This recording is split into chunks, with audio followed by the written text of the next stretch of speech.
you about the irradiation-induced formation of CO that we saw at the surfaces of TNOs, thanks to JWST. So, as you've seen this morning, we have a new paradigm for the understanding of the surface composition of medium-sized TNOs.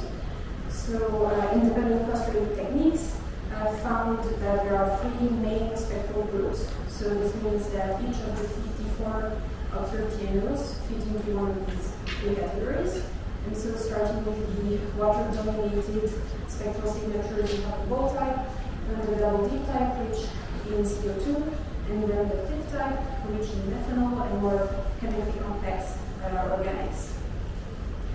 So, to explain that there are stark differences between these groups, we have to invoke a very short process to explain it. And so this process can be retention lines at the surfaces of planetesimals in the protoplanetary disk. And so this would link an object's current composition to its formation in the protoplanetary disk.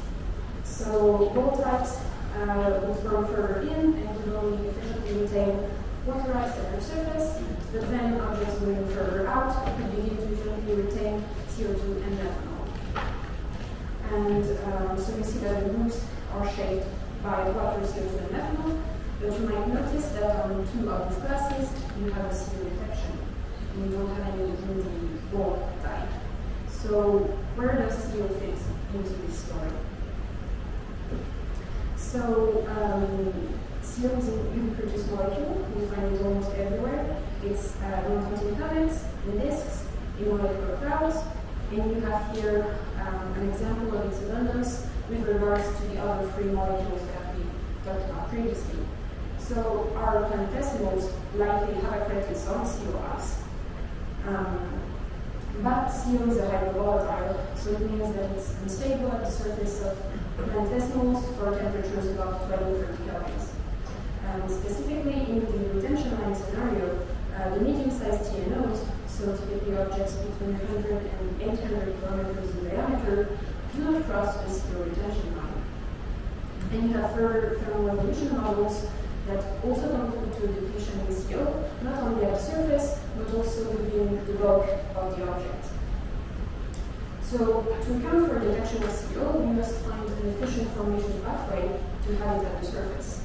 And the potential explanation is an irradiation origin of CO, because indeed TNO surfaces are atmosphereless, and so they are continuously exposed to ion bombardment coming from our sun and galaxy, and this would induce a lot of chemistry. And we already have some hints for this scenario, and this is the fact that CO is always found alongside CO2, so it's probable that CO2 is participating in the formation of CO. And we also have CO that is predominantly found on the reddish objects, and this red color was commonly attributed to organics, and these organics can be formed by irradiation of nucleic acid. So we want to dig further into this hypothesis, especially between the relationship of CO and CO2, and explore an irradiation origin with an added laboratory perspective.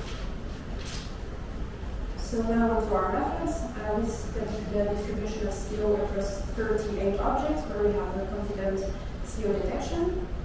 And you have here an example of the CO band and its Gaussian fit that we use to extract relevant parameters like the area. And we want to see how this relates to the CO2, so specifically using the combination band of CO2 as it's not affected by the weird scattering effects of the fundamental. So using the two areas, we can get a CO parameter to get an idea of the CO-CO2 proportion on our objects, and so this is simply the ratio between the two band areas. And we can also approximate relative redundancies, making assumptions concerning the base strengths of these molecules at the surfaces of TNOs. So this is from the observations, and then from the lab, we reproduce the chemistry of double dips by irradiating CO2, and we reproduce the chemistry of fifths by irradiating methanol. So this is our experimental setup. It's the IGMAR chamber. It's a high vacuum chamber that is interfaced with a cryo cooler, and it allows us to cool the substrate down to temperatures relevant for TNOs. typically we used 45 Kelvin for CO2 ice and 60 Kelvin for methanol ice. So the ice condenses in the amorphous form from the gas. And then we will irradiate it, and we use 30 chlorine-convulsed protons to reproduce an electronic deposition regime, which is thought to dominate on the surfaces of TNOs. And then finally, we use infrared transmission spectroscopy to probe the chemistry that is triggered by irradiation and to obtain the CO2 ratio. And we will also combine our experiments with literature data to get clear trends about the CO2 ratio, and especially how it evolves with different initial ices, different temperatures, and different irradiation doses. So let us begin with the chemistry results, where here we have the CO2 irradiation with some literature data in blue, quite cold, and in red, a bit hotter. Here we add our new experimental points, so at higher temperatures and higher doses. And so what you see is that the relative abundance will increase in increasing irradiation dose until reaching thermodynamic equilibrium. But interestingly, this equilibrium depends on the temperature, as colder ices can retain more CO. And so we can just briefly summarize it as such. Then we have methanol irradiation. When you irradiate methanol, you will form CO2, CO, and also other molecules like water, methane, formaldehyde that we will not probe here. You have here literature experiments and our own that are at higher temperatures and higher doses.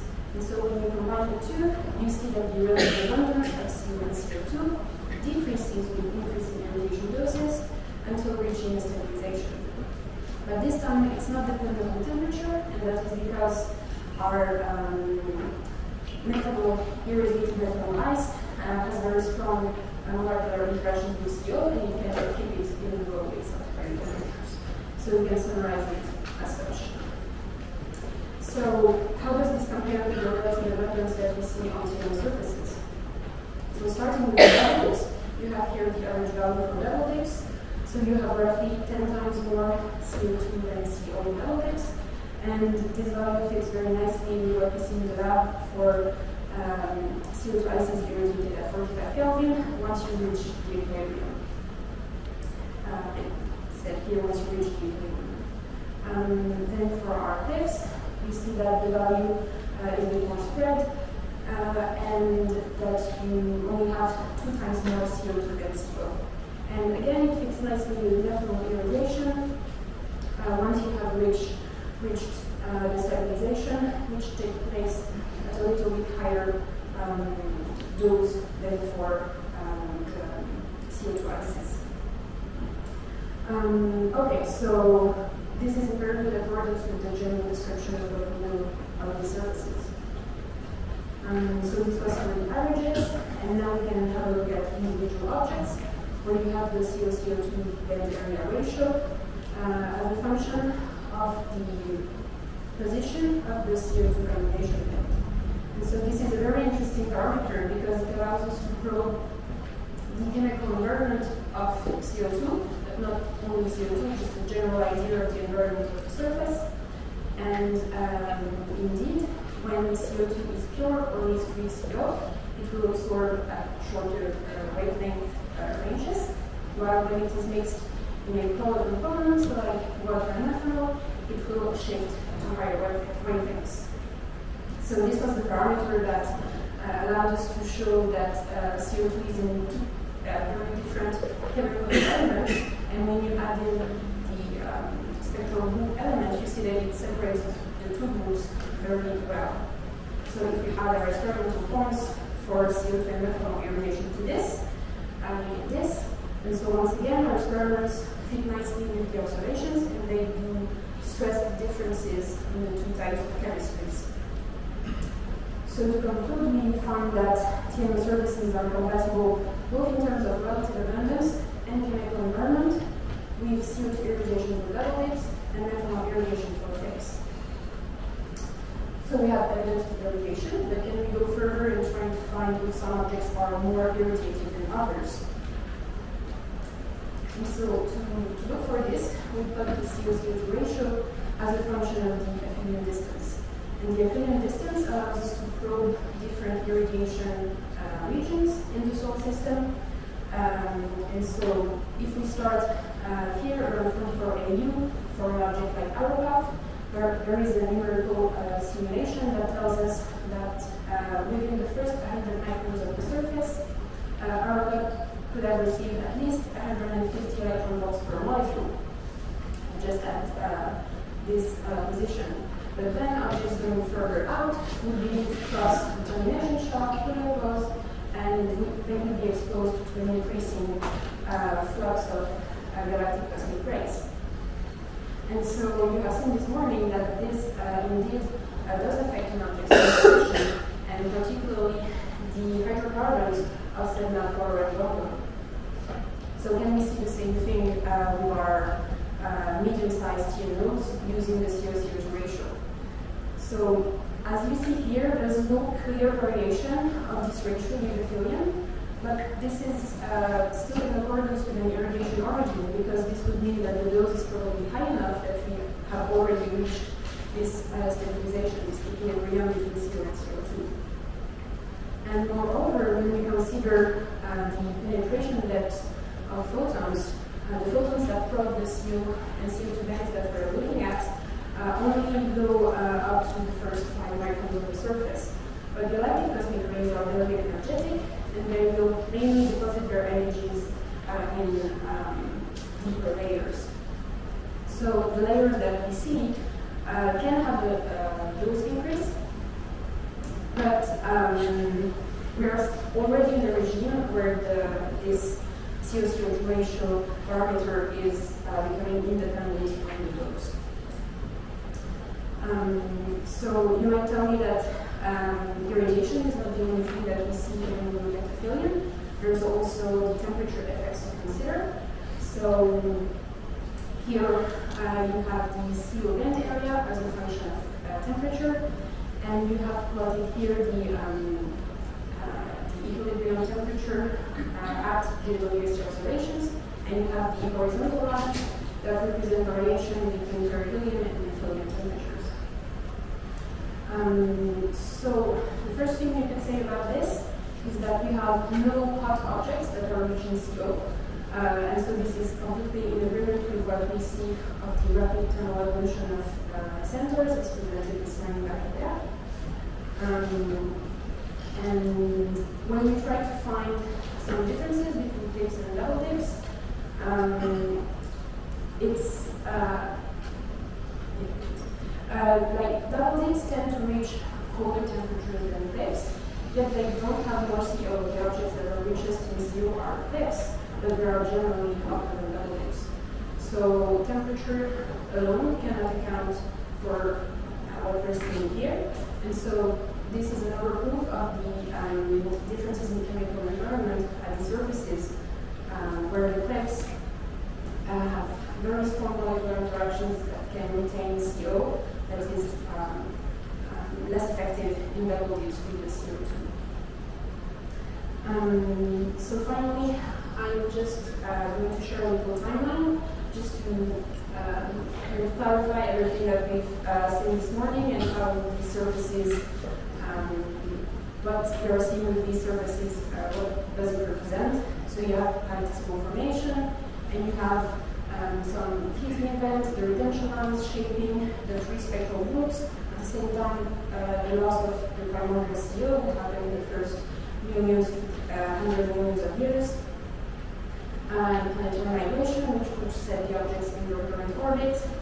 And what we see today is probably the evidence of the irradiation that could be recorded starting from this time. And here are my take-home messages. So we started this presentation by saying that CO is observed on TNO surfaces where it's predicted to be stable. CO is particularly detected on two types of surfaces with very different chemical environments. And so CO origin is well explained by irradiation processes, and its stability is well explained by its molecular interactions. And that's it for me. Thank you.